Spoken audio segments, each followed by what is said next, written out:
Pada 25 Januari tempoh hari, Roman Abramovich telah melengkapkan adat tradisi pasukan Chelsea di penghujung tirai pembukaan tahun 2021 dengan memecat jurulatih merangkap legenda pasukan Frank Lampard.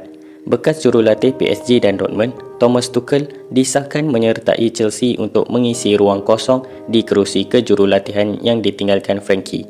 Persoalannya kini, apakah taktikal yang akan dibawa oleh Tuchel?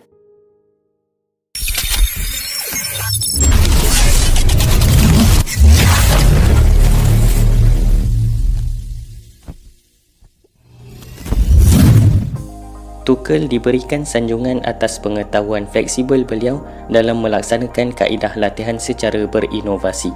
4-3-3 merupakan formasi pilihan utama beliau dengan bersistemkan jejen pressing sejak bermula menyesuaikan diri dengan sistem tersebut.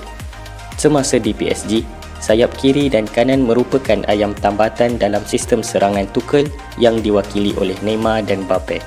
Gandingan duo bersama Cavani sebagai target man serta diapit rapat oleh fullback dalam fasa menyerang akan membuatkan defensive midfielder beransur ke bawah, menjadikan pertahanan menjadi 3.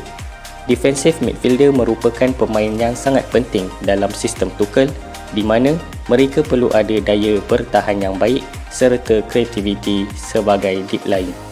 Tuchel menukarkan Marquinhos daripada posisi pertahanan kepada posisi defensive midfielder. Baki midfielder yang lain akan beroperasi sebagai box to box dengan tugasan mengacau struktur fasa pertahanan lawan.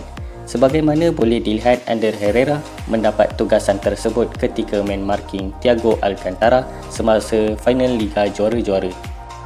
Tuchel amat dikenali dengan individu yang berani dan suka mengambil risiko. Sepanjang tempoh karier sebagai jurulatih, beliau telah melakukan penukaran formasi sebanyak lebih 5 kali di mana terdapat pelbagai sistem dan formasi yang berbeza serta sukar dijangka. Pada awal tahun 2019, PSG tumpas kepada pasukan Lyon selepas menukarkan formasi secara mengejut kepada 3-5-2. Perkara ini telah mengakibatkan peminat mengecam tindakan beliau yang berani mati.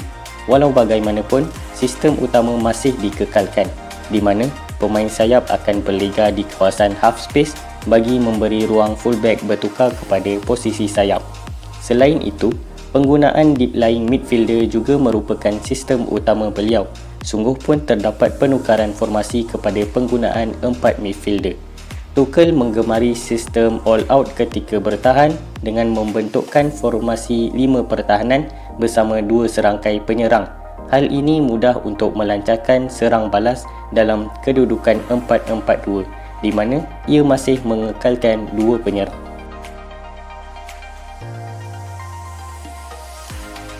Seperti mana yang disebutkan tadi tentang penukaran formasi dan pemain tanpa dijangka, namun kami menjangkakan formasi 4-3-3 terus kekal diterapkan buat perlawanan pertama bagi Tuchel. Kedatangan beliau menghidupkan kembali attacking fullback tidak mustahil sekiranya kami katakan Marcos Alonso kembali mendapat tempat kesebelasan utama dengan bersaing bersama Ben Chilwell, manakala Reece James kekal selesa sebagai bek kanan utama Chelsea. Bekas pemain Tuchel yang kini bergabung semula, Thiago Silva pastinya terus mendapat kepercayaan jurulatih untuk mengetuai benteng pertahanan diiringi Kurt Zouma. Semasa di PSG, khidmat Marco Verratti sering ditagih sebagai deep lying yang membantu barisan pertahanan. Billy Gilmour mungkin diberi tugas di posisi tersebut dan lebih mendapat perhatian selepas ini. Ekoran kualiti bertahan Jorginho yang agak mengecewakan.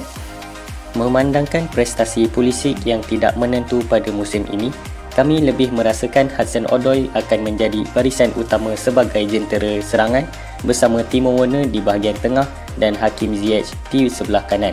Manakala Kai Havertz akan beraksi sebagai nombor 10 bergandingan bersama N'Golo Kante yang bertugas sebagai box to box untuk mengganggu struktur kedudukan pihak lawan. Kejayaan Thomas Tuchel selama karier beliau di Borussia Dortmund dan PSG membuatkan sebahagian peminat bola sepak beranggapan bahawa beliau berada di sebaris Jurgen Klopp dan Pep Guardiola. Dengan barisan skuad muda yang Chelsea ada, tentunya Tuchel tidak sabar untuk memulakan karier sebagaimana peminat juga tidak sabar untuk menyaksikannya.